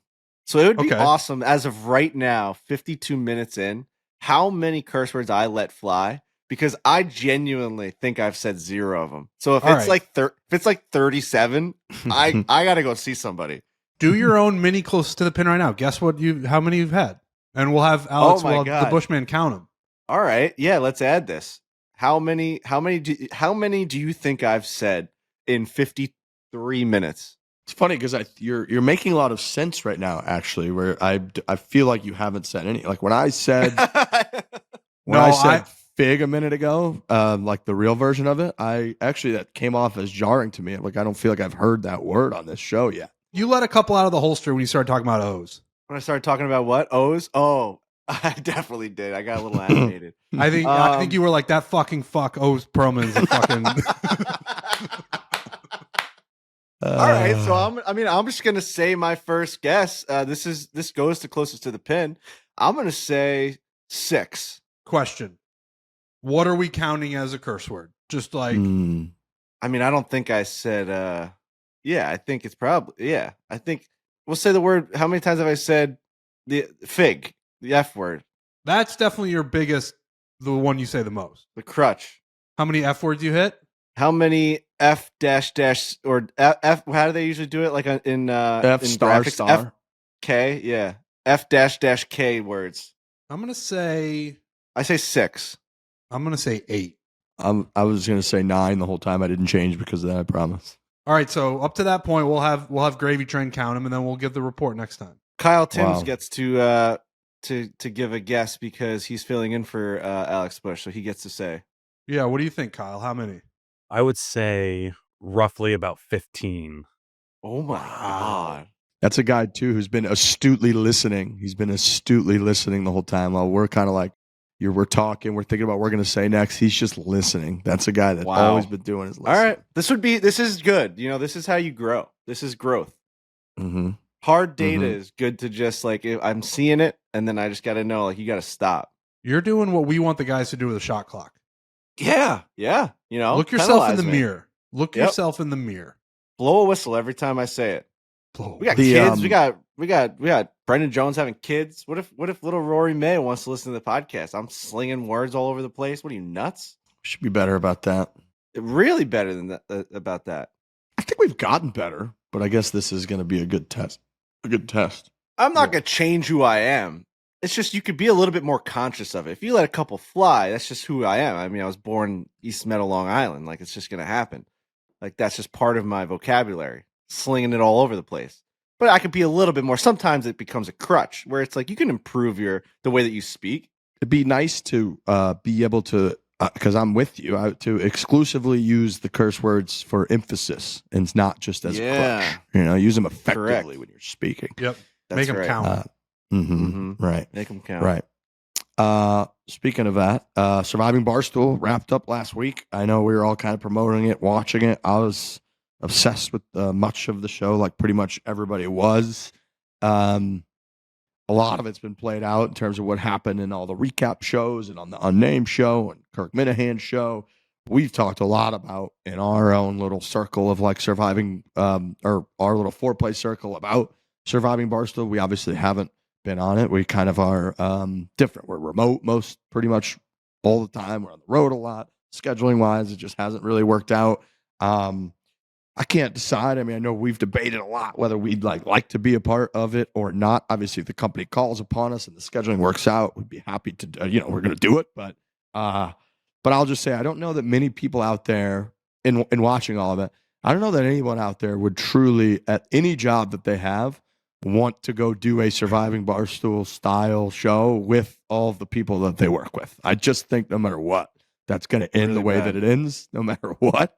And it's just, it's inevitable, I think, for it to be dramatic and gossipy and a fucking nightmare in some scenario for some people or all the people. You can see people are broken. Of course they're fucking broken. I don't know who wouldn't be and all that kind of stuff. So that was just kind of my main takeaway from the whole thing.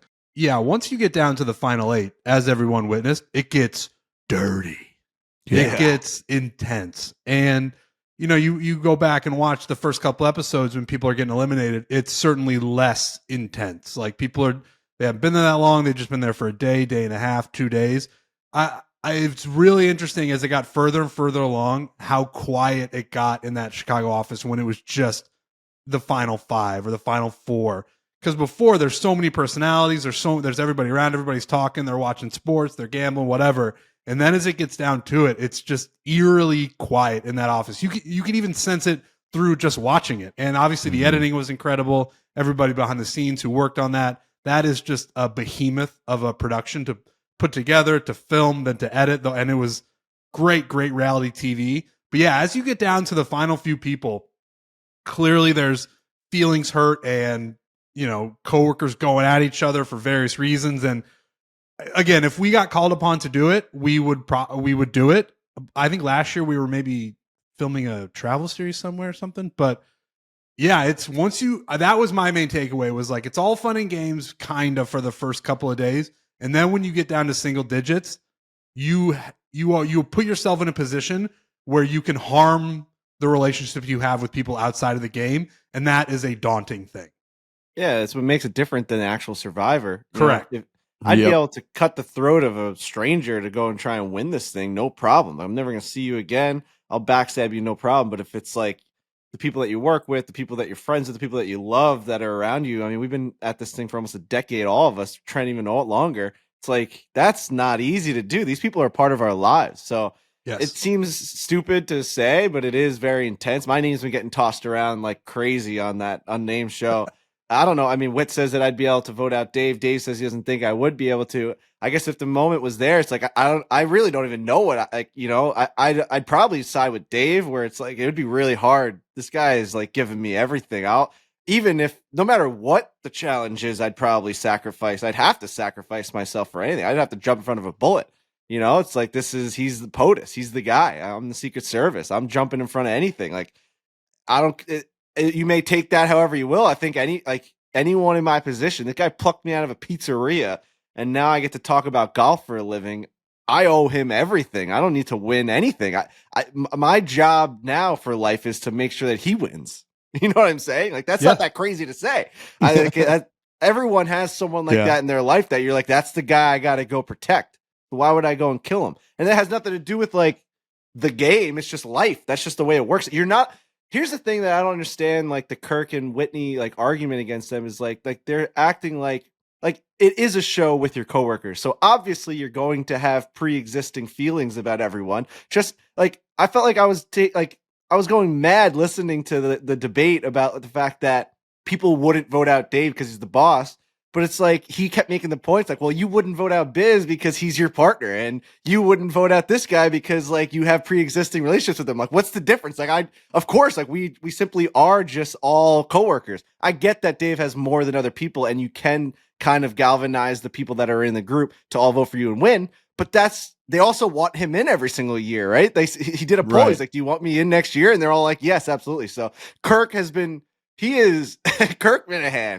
is the definition of primetime reality TV. It's incredible. Is so funny that I legitimately, I don't know how he's a real person. Like, dude, the guy just dropped his like daughter off at college. He got fired from Dave for 4 minutes, screaming at each other.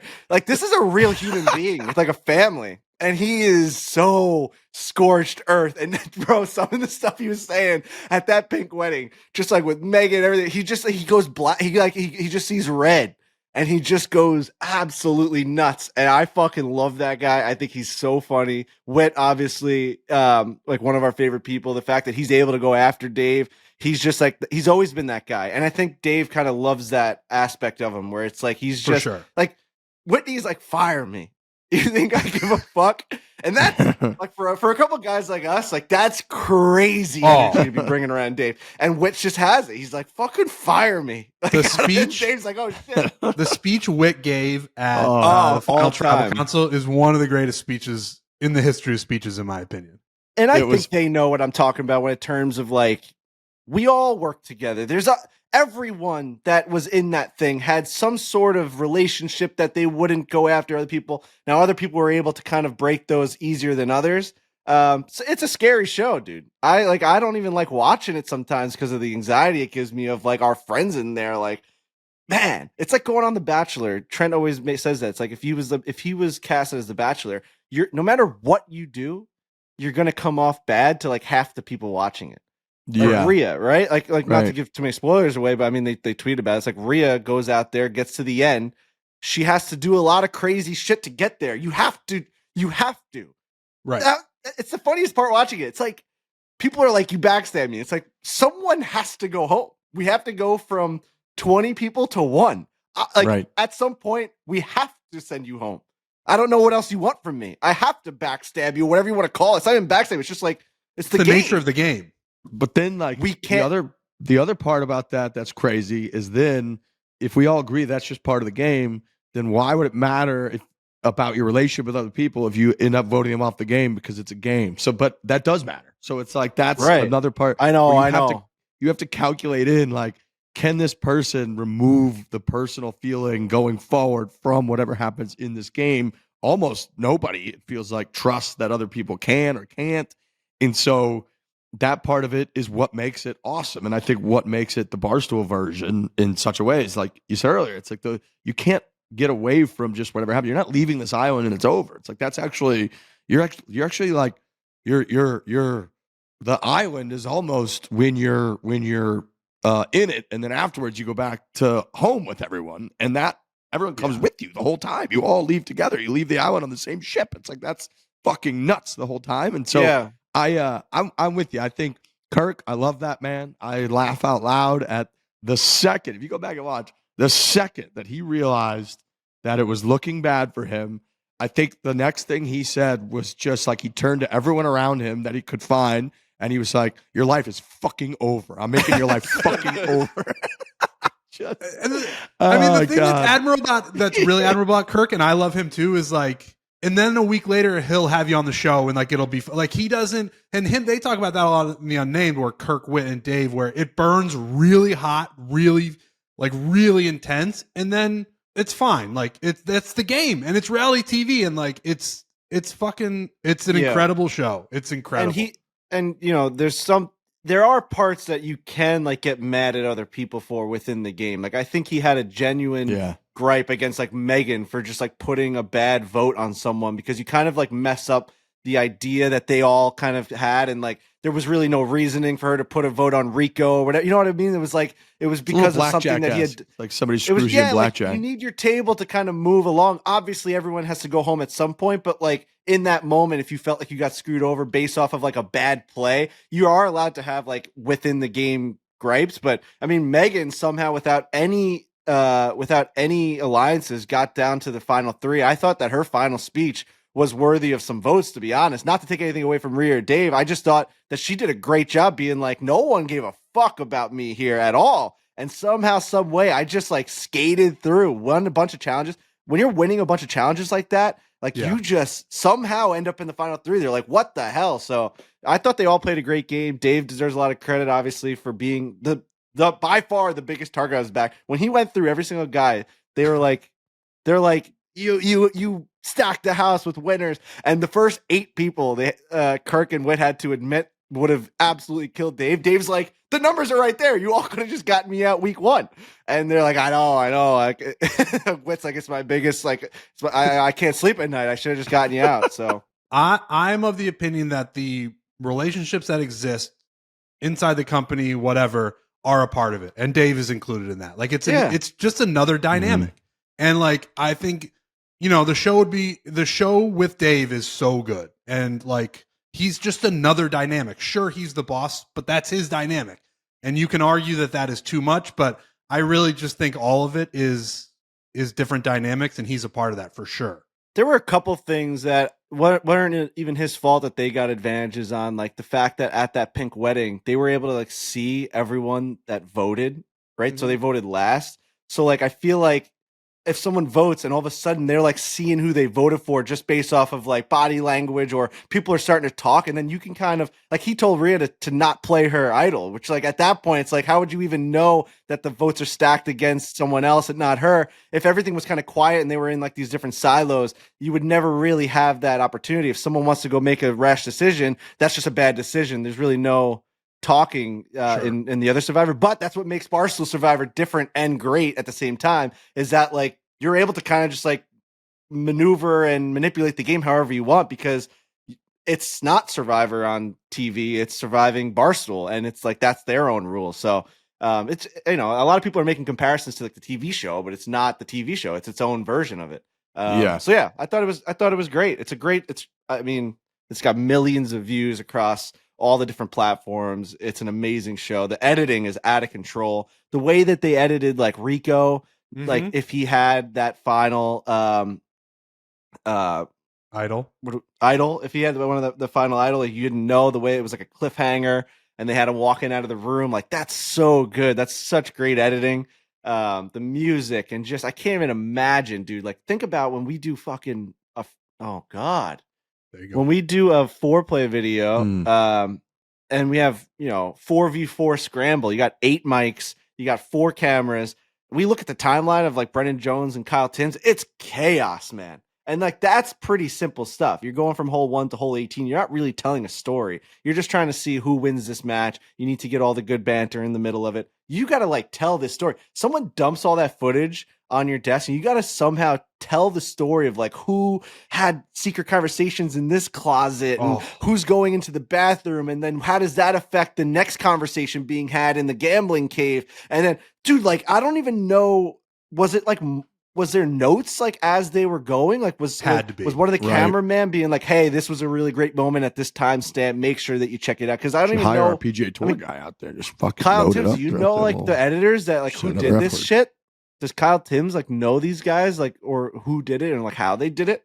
Because I know he's in like the editing bay. Yeah, no, for sure. I know, like, there's Trent Ryan 2.0. Hey, I know, like, dude, Trent, not Trent, our Trent, but Trent, the editor, he did a few of the episodes and he posted his timeline, and it just gave me absolute anxiety, just because you're right. When we do like a 4v4 or like anything with like Good or Bob Does or whatever, and it's just like so many people talking at once, it's like crazy. These guys are editing not only that, but people are talking like in another room. People are talking all like, then they have to also like think of the loser house and how can we incorporate that back into it. Right. It's insane. It's crazy. Yeah. Him and like Kevin Zuppi, I know, are two of the main editors from this season. Yeah. Amazing. Really Shout out to great everybody. work. Also, yeah, shout out to Corey Jeff- Rutledge and Rob and everybody. Yeah. Amazing Yeah, I was stuff. like the obviously the editing phenomenal, but also just the whole production. Like, dude, when they would come back out for an elimination chat or a immunity challenge, and some of the shit that was just set up there that somebody had thought about, figured out, and had it there ready to go, and the fact that there were multiple of those a day for a whole week, and all that went on with the chaos that already is that office, and then that all the cameras were there to capture everything. It's amazing what all goes into that, to do it in just an office that Barstool Sports own, right? It's like, not that they went to some Play Factory place that's like, that's just like the Barstool office. So, yeah. Tommy Smokes was the low point, which we'll get over. Tommy Smokes was a low point. He's better as a player than he is an official, that's for sure. So hopefully, whatever the next iteration of this thing is, I've seen a lot of people saying it might be a different type of game or whatever. Tommy's obviously got to be involved because he loves this stuff more than anybody, and he's good at it. He's won it, but he was a definite low point of this season. Just there was no control over the game. People were walking all over him. You got big football players. You got Taylor Lewan being like, "Shut up! I'm not stopping." He's not stopping people from talking. That one challenge with the locks, like the lock was broken, the other people were like still going at their lock. Like if you think about butterfly effect, whoever ends up winning that match because one lock was broken, like whoever, like that just kind of sets the tone for the rest of the event. So that's Tommy all was on a doormat. him. They were all over him. Yeah. He lost the room when he came out with the GoPro as like a bra thing that he was like. Yeah, he just looked like I felt such bad a for him on that dweeb because I got the whole time. like a concave chest and little titties. If I wore that thing, you'd be able to milk me. I think he just. I think he needed to spot that earlier and get ahead of it and change it, because that just right away He just looked like, ugh. Yeah. On the other I side of love that, shout out to Jeff D. Lowe. I thought he did a great job. He did do a great job. Posting his shirts, great shirts throughout the whole thing. Nice yeah, he does a haircut good every job. time, you know, really nice haircut. I mean, it's chaos like during the games, but I thought he did a good job of like commentary on what's going on, who's leading, who's not. Yeah, the whole thing was great. If you haven't never watched really it yet, slipped up. fucking watch it. He never really slips up. He kind of, he did a great job. Like there's chaos going on. You know, they're walking those planks and like someone's falling off or they're building puzzles. He's letting the other team know they're 2 pieces away. That's a lot of pressure. You got the mic in your hand. Like if you mess something up, that messes up the whole game. So really good stuff. It's just impressive. It's also, he is a part of the game, but trying not to affect the outcome of the game. And there's fun when he was like, and Megan's now got another level on her tower, and then she would drop it every time, and she would be like, "Shut the fuck up, Jeff." And I was like, "That's great. Jeff's just doing his job. I love it. He's doing a great job." Can I interject Surviving really quick? Yeah. Why? And then I'll turn my camera off. No one's here to see me. But I think I think the 3 of you should absolutely do it next year is because the 3 of you are like perfect archetypes for the actual show Survivor. I've been watching it forever. Trent, your social game will be next level, right? Everyone wants to be around you. You have a good laugh. People want to interact with you, so you're safe. Riggs, you will have a strategy game like no other. There's math involved. There's a bunch of times in this season where people could have flipped the votes very easily, and they just didn't. And nobody did. Yeah, there were a bunch of those where they could have made a big move and get somebody out, but they were too afraid it was going to be them. But they didn't realize that they were the difference in the numbers. They could have just done it. And if you just look at the math, and then Frankie, I think you can come in and just be an absolute agent of chaos because everyone's going to expect you to be this way, but then you're this way, and it's like, what the fuck is Frankie doing right now? I think you guys would absolutely crush next year. You should do it. I'm definitely a firecracker. I feel like I'd end up in jail or not working here anymore if I played that game. So I'd have to figure out really what's best. I have a family coming in, so I don't know. He's gonna figure out what's best for him and his family. I got to figure out what's best for me. I mean, you see what happened in this season. It's fucking crazy. Oh my God. Just chaos. So yeah, at the end of the day, obviously if our name is called, we're there. But there's no, I wear, where my allegiance is. I'll leave it at that. There are no surprises when it comes to Frankie Borelli. And if there is, you're a moron. You know exactly what's going on. I think that's a good way to say it. I agree. I think it's a good way to say it and a good spot to be. I think that's kind of a safe spot to be, actually, where you're not tricking anybody, People call me a pussy or whatever. It's just I'm telling you before you add me to this game, I'm who I am. I'm not gonna change. You know why I'm here and who I am. Just genuinely because I would want to vote that way or I'd want to do that. There's no other reasoning. Yeah. Maybe I wouldn't though. I like Kyle Timms chiming in. He's got some takes. He's got some opinions over there, Mr. Timms.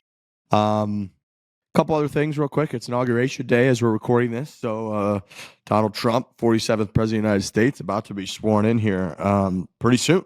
So obviously changing, a little bit changing times anytime that we have there's only been 47 of them now once this podcast comes out. So many times you're changing President of the United States, most powerful person in the world. Kind of big news. So a lot of that will be kind of taken over just in terms of This is a dumb question. There's been less than 47, right? Well, yeah. There's been, because of there's been multiple presidents that were a couple different terms. With one in between them. Trump's one of them already, so it's already down to 46. I think it's pretty rare, though. I think there's probably been. I think it's only happened 3. Yeah, that would be my guess. Doesn't happen that often where there's a term in between. I feel like that's pretty rare. We can look it up, but kind of looking it up. It's not the easiest thing to find out, actually. It's how many physical presidents, how many humans have been U.S. president? It says 45 men have served in 46 presidencies. So this will be the second time because now it'll still be, 45 men have now served in 47 presidencies. Right, so 45. Mm-hmm. Right. All right. 45. Yeah. And they're doing it inside. It's the weather out here is nuts. I don't know where all this snow came from. We haven't had snow in forever. Grover Cleveland was the other president. He served as president of the United States, 22nd president of the United States from 1885 to 1889. And then he was the 24th president from 1893 to 1897. Got it. was the first Democrat to win the presidency after the Civil War. First and only of two presidents to serve non-consecutive terms. Him and the Trump. Real quick, since we're talking about international affairs, Yep. you guys are both guys that have watched Putin documentaries. We were having some drinks last night watching football. Someone said, "How is Putin just still the president of Moscow of Russia? Like, how does this keep happening? Explain to me in like 2 minutes, like I'm 5 years old, how he continues to be the president there. Does he like rig it? Like, is there elections that happen? Do you guys know the answer to that?" My take on it, and I'm not by any means some genius on this. I do listen to Pod Save the World, however, Tommy Vitor, I like him, and they talk about this shit all the time. But the best understanding is like he basically he was kind of a shocking pick when he became president of Russia, and then through many different methods, he has protected that power and what I would say people could call rigging elections, but you could almost, it's like kind of the argument Trump tries to make around the 2020 election, which is like they are so controlling of information and news over there, aka Trump is, that like you can actually rig an election. And then also they combine that with like the only information people get are that Putin is the best president in person in history. So then if you go to an election, everyone's like, well, yeah, of course we're voting for, this is our guy. And then on top of that, like literally killing his political opponents and such like occurs. And I didn't know if they actually held elections or he's like declared a state of emergency where he's just like, I'm going to be the president until further notice and we'll let you know. He also wasn't president for a little bit, but he was like still president. There was like a figurehead person, and then he was, I don't know exactly what he was. He was like the council this, but he was actually like the leader, and then he became president again. So that's happened a few different times. But the best way I understand it is like they do actually hold elections. People do go and vote, whether like they screw with the votes or whether it's a screw with the votes combo between that and like misinformation or whatever you want to call it, that there's no way he's not going to win. Like, just like ever. Also, or they put him up against like a baker or something like that. They never have a chance. Did he? I can't remember. I also am no expert on this, so I apologize. But did he change like the term limits? Like was there a restriction on, like in the United States, there's obviously a restriction on how long you can serve as president. I can't remember if he changed like the language around that, where it was like, now you can be president in perpetuity. There's no amount of time that's enough to be president, essentially. That's a great question. I think he might have done something like that. But yeah, he's had some interesting term. You know, he was president from 2000 to 2008, and then 2012 or 99 to 2000, and then 2000, 2008, and then 2012 until now. So there was like a 4-year stretch where he wasn't technically president, where, you know, again, he might have done that strategically, where he was like, look, I'm not the president the whole time. There's like, of course I allow for democracy to take place. But I think he's able to manipulate it pretty craftily. For better or worse, he's a fascinating guy. Like, that's all fascinating. I would say for worse, but yeah, he's certainly a historical figure that is like, holy shit. Yeah. It's amazing. It's a lot of holy shit. Oh, yeah. Yeah, I got to do a deeper dive into like the holy shit stuff. He also, dude, it's very almost like I don't know how he just somehow gets away with being one of the, right? Like, he's what, a top 5 world leader? Would you say that, right? Like Russia president. He's on as big of the political world stage as you could possibly be on. And they don't even really hide when they just kill people. Like that one guy that tried to, you know, storm Moscow and take over. And then like the guy's plane just went down, whatever that was, like 6 months or so ago. And I mean, they're not hiding that. It was like him and all of his generals and people that were part of that like insurrection type crew. They were all just on that plane that just like went down, obviously. And then, you know, the Navalny guy, like they just killed him. And then, you know, it's like they don't even hide it. He just kills people. Right. And that's part of the strategy too, of just being kind of like, this is what happens. So it's, they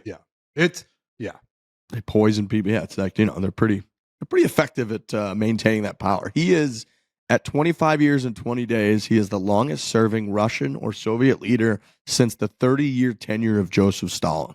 Wow. Yeah. So that's the thing that's fascinating to me is like we read all history about all these leaders and horrific, you know, communists and all these bad names in our history. And like, you really like, as you just live your life in your own, you know, your own era, you really don't even think about it that way. Like maybe when we're 70 or 80 years old looking back, it's like, holy crap, that Putin like era was insane. You can like compare it to all the other bad dictators or whatever, but like we're just like living on this earth with horrifically bad leader people like that. That always is fascinating to me. Like, like they're just able to just get away with just the craziest shit. It's nuts. Him like Kim Jong-un, like these right, are just right. These are just like that guy's out of control. These are massive world leaders with all kinds of nuclear arsenals, and it's just there's a guy, right, and I think people debate if he's like real. But there's a guy who has a podcast and an Instagram account that he's like from North Korea, and he escaped, and now he kind of talks about all of his experiences living there, and it's out of control. If you could find that guy on Instagram, if he is telling the truth, I'm sure he is, because it seems like that's his only being. Like he goes and like does speeches and all of this stuff. Like eating worms to survive because they just like refuse to give out food. Like it's just really, really, really bad stuff. Really bad stuff. Like eating their own feces. Like it's fucking nuts. It's also those are huge places with tons of people. You know, like I always my brain for whatever reason somehow think of like, oh, Russia, and it's like scarce, and it's a lot of like Siberia. There's not, but like Moscow and these cities like St. Petersburg. There's like millions and millions of people that live under this regime, and the same in North Korea. It's like crazy, like tons of people that just live under that. So yeah, world's a crazy place. Yeah, world's a crazy place. Nuts.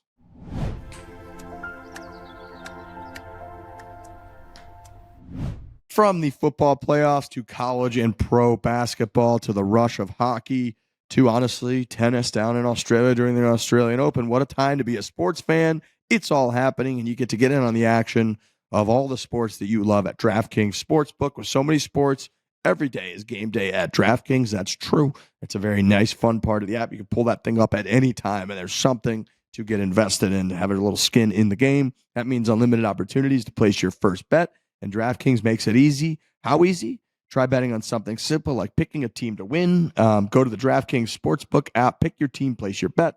That's all it takes. And to help you get you started, here's something special for all new customers. You bet $5 and get $200 in bonus bets instantly. We've been enjoying the hell out of the DraftKings Sportsbook app. Yeah, it's a great time right now for sports. NFL, like you said, revving up all the way up to the Super Bowl, and then you've got hockey that is starting to get right into the thick of it.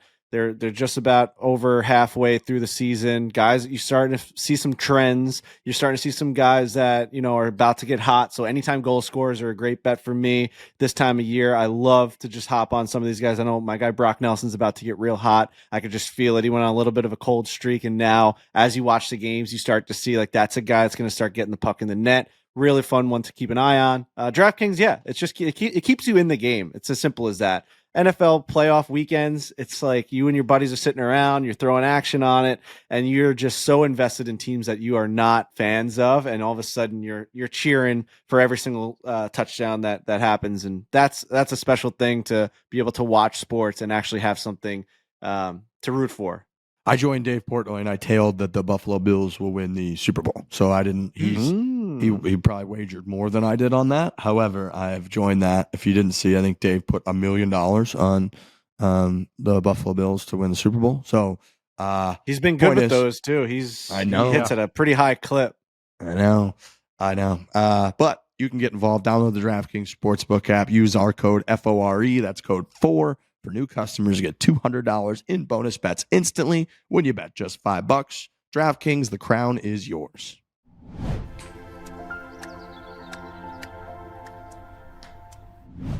The Genesis is moving to, the latest report says it's going to move to Torrey Pines. They, of course, decided to move it from Riviera due to the LA fires and everything that's going on there, which I think everybody completely understands. And then trying to figure out where to move it to. It's only in a couple weeks. But the latest, they're going to move it to Torrey Pines, which I think would make sense. All the infrastructure will already be there. It's already a course that can hold a PGA Tour event, clearly, because it's about to do it in a couple days. And so that's kind of the latest on that. That's Tiger's event. I wouldn't hate that because Tiger Woods dominates at Torrey Pines, won there like 1 trillion times. And so if he just moves his event to a golf course that he plays at really well versus Riviera, where he's never won anything, don't hate that one bit. But that's a little bit of news in the golf world. And then the only other thing is, little football action. It's been a huge couple weeks for football. I had one of my good friends who actually lives in Boston now, but is originally a Buffalo guy. He's a huge Bills fan. He was at my place last night while we were watching the game. It was fun to watch a game with just a diehard Bills fan, especially when it went the way that it did. But yeah, football's king. Some phenomenal games, some okay stuff, but some really, really good games. I thought, especially that game last night. The decisions, football delivers so much in the sense that after every big game that comes down to the wire, it's always like decisions get contemplated all the time. Whereas in a lot of other sports, it's just execution, I feel like. Whereas this, like just the calls, the decisions, all of it being talked about. It's just football's king. And it was great. It's been great watching some playoff football. Yeah, there's nothing really like a great football game. And maybe that's just the American in me where like the Lions Commanders game, shootout, scoring left and right. It was just, I was having so much fun sitting on my couch watching a football game. Yeah, and then you watch the game last night and, Mark Andrews drops that 2-point conversion and, people are going crazy. It's like, yeah, there's always there's a couple of duds that happens and it is what it is. But when there's a good to great football game, when I'm sitting there, I'm like, this is fucking fun. I'm having a really, really good time. And the snow adds to it. I love really a snowy fun. football game. Me too. I love it. Aesthetically so pleasing. I could watch a snowy football game every week. I wish there was one every week, but that would maybe make it less special. But when you get one, it's like, hell yeah. I'm not out in the elements.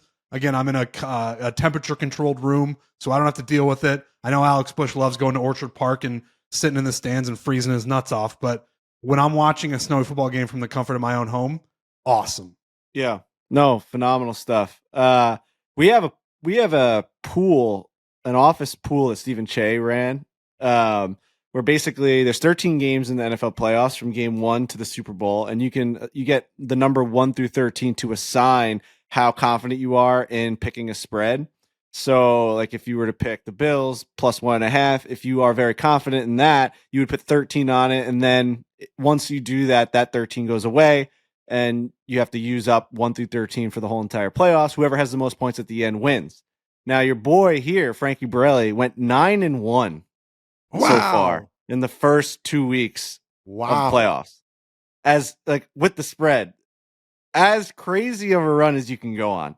Wow. And my strategy, dude, I'm in first place. My strategy was to go 1, 2, 3, 4, 5, 6, 7, 8, 9, 10 in the first 2 weeks. Now, looking back, that's just a bad break. The fact that I went 9-1, if I would have went top to bottom, 13 and down, obviously I would have secured all the biggest points already while winning 9 out of 10 games. Yeah. It's obviously impossible to go back and know that I was going to go 9-1. My thought process was, if you lose a couple in that first week when it's pretty volatile of like 8.5 point spreads and like you don't know you have away teams coming in and they're underdogs, like are they going to win? I was like, if I lose a 1 or 2 point game, it's no big deal. You want to win those 13-point games. And my thought process was, as it gets later in the playoffs, the championship games should be closer spreads. It's more of like a pick 'em, where it's like you're not picking a team to cover 7.5 points in a playoff game. You're more or less picking, like last night, like the Bills game was like 1.5 each way.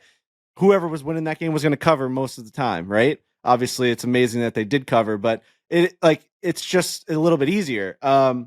So yeah, dude, I have some thinking to do now. Like I have my 11, 12, and 13 still to go. I am not in first place via the points that I've accumulated, but I am in first place based off of my max potential score. So there's a lot. Like, so my max is 90, which is insane. And Corey Rutledge's max is 85. He has like a 12 left, but he has like a 6 and a 9. So like I got to start, like I got to win. I got to at least split the next 2. And I think I'm leaving 13 for the Super Bowl. Right. Like I'm on the DraftKings Sportsbook right now. Chiefs Bills. It's Chiefs minus 1.5. That's a hard game to pick too. Really hard game to pick. But like I said, I feel like that's a little bit more mentally easier to just pick one side as opposed to like, is Detroit going to cover 7.5 points? Or, I hear you. Or like that's just like a hard thing to like really understand. I did go 9-1. I almost like wish I didn't, like, cause it's insane mentally being like, I would have had this thing wrapped up if I went top to bottom. But but also the way the world works with me, I would have went 1-9 if I did it the other way. It's just I think like you it's should- just the you're way in a the good world spot. works. You're in a good spot. I'm in a good spot. So You are, yeah. yeah, we're gonna see. I mean, it's a big pool, dude. Like there's a lot of people in there, so it's exciting. I'm pumped. All my friends have been riding with me. Like, dude, I've just been seeing the board. It's just like I call out it. They are like 9-1, and DraftKings. I've been great on that because I've been kind of tailing those bets. So it's like this is a run of a lifetime right now. I'll say where I'm leaning right now. Initial thought was to lean Chiefs. I think they've at They've this earned that. point gotten to the Patriots like world where if you bet against them until they lose, you're a moron. People Dude, waited yeah. a decade for the New England Patriots to lose. They're like they're due. I don't know. They just and like the Bills beat them. I think the Bills gave them their only loss this year early on, right? Yeah. I don't know if they ended up getting another one. They brought They it. just have their number. I don't know, but like Josh Allen's a man possessed, and you got like they have a really good team. James Cook is running like a million miles an hour. It's just like they're a really good team. So are the Chiefs, though. Like the Chiefs just come out and win football 7 straight games. AFC championships. And now you could, again, like you're saying, you could say they're due for a decline. But I mean, last year the Chiefs were a weird team even, and they were even weirder this year. They didn't score 30 points all year, and they won 15 games, whatever. It's like they're a hard team to like doubt. God, it's just Yeah. hard not to bet on the teams that have proven to win in the biggest situations. It's like I know, but I also can see Josh Allen getting to the Super Bowl. So can I. So it's a really tough decision for me. That's a really hard game. I wish that I threw the 13 on when I picked the Rams in the first week of the playoffs. It was just an amazing cover. Dude, I've had a couple of crazy like half point covers. So like the Redskins game covered. It's amazing stuff. The Redskins Commanders. So yeah, no, I just I'm in it. I'm absolutely Another in curse it. word. Yeah, I don't know who I like in that Commanders game either. Like the Eagles, I don't like either. Saquon's just like running, like he just runs through the defense. Saquon Barkley, I am such a fan of his, and I don't know really any Giants fans. I'm sure you do, Frankie. Like, what a season for Saquon to have after that whole debacle. Like, what he rushed for 205 yards last night. Like, Insane. the running Snow. back, between him and Derrick Henry, it's like the running back position is back. I feel like the last 5 to 10 years, it's like running backs or whatever. But when you've got Saquon having a borderline historic season, and then Derrick Henry, who's a madman, like I love the running back position when it's in this type of place. How about that when they were like Derrick Henry spends $240,000 a year on his body and all the different things he does to like ideally prepare his body to be the best it can possibly be. And we are sitting here talking about like I genuinely think I'm not only just spending zero on my body, like I'm going the other direction. Like you could argue It's a detriment. Yeah, correct. And therefore I'm spending money to hurt my body. So it's like more we're more than $240,000 apart per year on what we're doing to improve our bodies.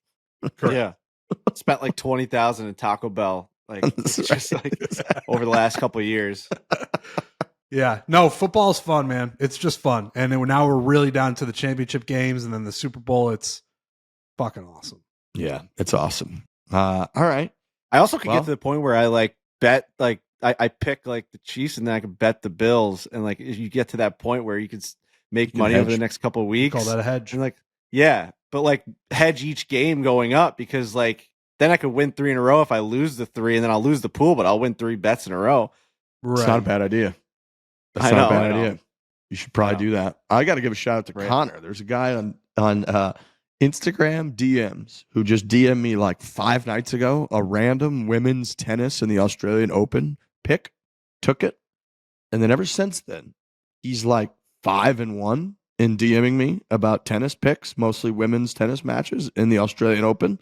And so I've just been winning money on the DraftKings Sportsbook through this guy Connor, who's just DMing me cold out of nowhere picks on Australian Open, mostly women's tennis, and they just keep winning. So it's been great. No way. Yeah. I know. The one time that I really kind of course, like opened up my mouth about it was telling all the guys up at the golf club and stuff is obviously the one loss that we had. So everybody rode with me and then we lost. But otherwise, he's been right on. So I appreciate that. All right. We're off to San Diego, fellas. That's right. One little TV recommendation.